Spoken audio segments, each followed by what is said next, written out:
Hello everyone, welcome back to our channel. Job versus business का एक video मैंने कुछ हफ्तों पहले बनाया था और आप सबने उस वीडियो को काफी पसंद भी किया, इसलिए आज हम उसी टॉपिक को कंटिन्यू करते हैं और जॉब वर्सेस बिजनेस को आज हम और डिटेल्स में समझने की कोशिश करते हैं। तो अगर आपने अब तक मेरा पहला वीडियो नहीं देखा है तो मैं आपको रिकमेंड करता हूं कि पहले आप जाकर उस वीडियो को देख कर आइए, उसके बाद आपको ये वीडियो और अच्छे से समझ में आएगा। तो गाइस, आज के इस वीडियो में हम कंप्लीटली बात करेंगे स्ट्रैटेजीज के ऊपर। तो चलिए शुरू करते हैं।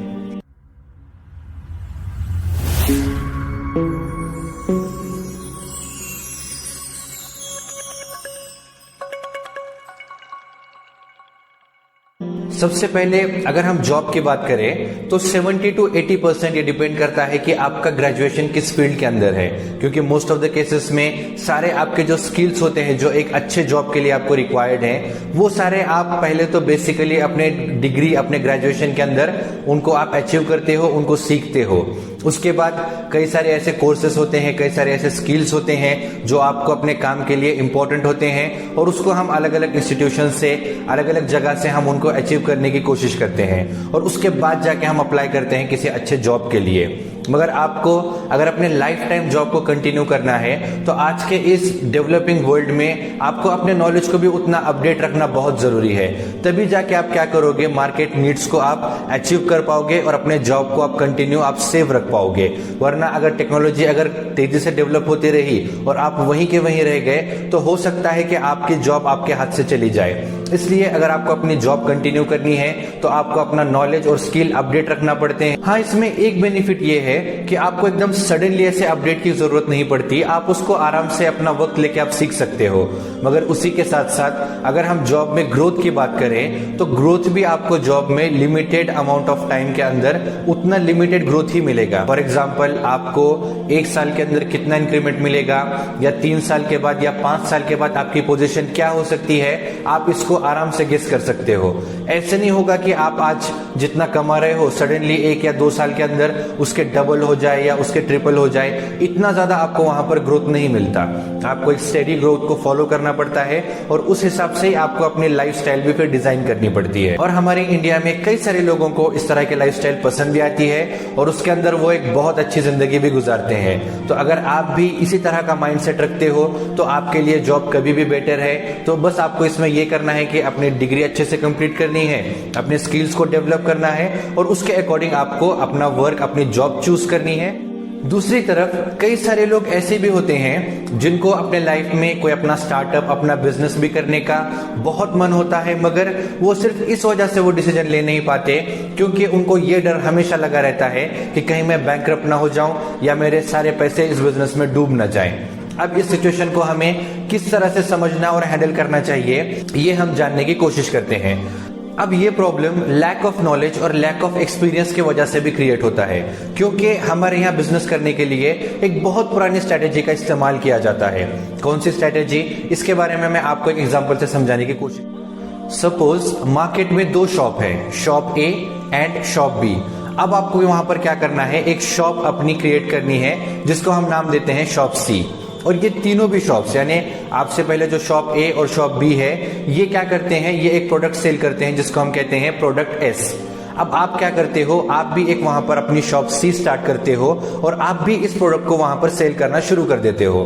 अब सबसे पहले क्या होता है कि ऑलरेडी शॉप ए और शॉप बी के पास कई सारे कस्टमर्स हैं और आपके पास वो कस्टमर्स अभी आ नहीं रहे हैं। तो इस वक्त आप क्या करते हो, एक ऐसा आप वहां स्ट्रेटेजी अपनाते हो जो कई सालों से लोग अपनाते आ रहे हैं। वो है कि आप अपने प्रोडक्ट की कॉस्ट कटिंग कर लो जिसकी वजह से लोग आपके पास आकर उस चीज को खरीदें। इसमें क्या होता है, इनिशियली आपके पास कुछ लोग आ भी जाते हैं, मगर शॉप ए और शॉप बी के ओनर्स आपके स्ट्रेटेजी को देख के वो भी इसको फॉलो करते हैं और वो आपसे ज्यादा अपने शॉप में उस प्रोडक्ट की कॉस्ट और कटिंग कर लेते हैं। और क्योंकि वो इस बिजनेस में आपसे पहले से हैं तो उनको उस वक्त उस लॉस को बियर करने की कैपेसिटी भी उनके पास होती है जो आपके पास अभी बिल्डअप नहीं होती।